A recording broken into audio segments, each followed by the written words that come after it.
सांग माने आपन पाखरे जदि गोटे स्मार्टफोन अच्छी आपण पाखरे जदि इंटरनेट सेवा अच्छी आपण भी बसिकी दिन को 500 रु 1000 टंका इनकम करें।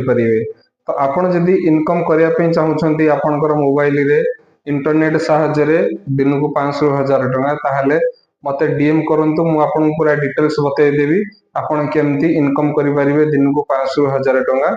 टोटल डिटेल्स मु आपन को बतैदेवी।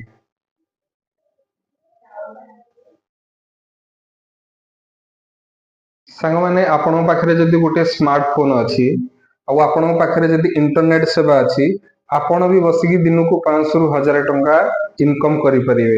तो आपण जदि इनकम करने चाहूँगी आपणकर मोबाइल रे इंटरनेट साहाय्य दिन को 500 रु 1000 टंका ताहले मते डीएम करंतु मु आपन पूरा डिटेल्स बतैदेवी आपण केमती इनकम करें दिन को 500 रु 1000 टंका टोटल डिटेल्स मु आपन को बतैदेवी।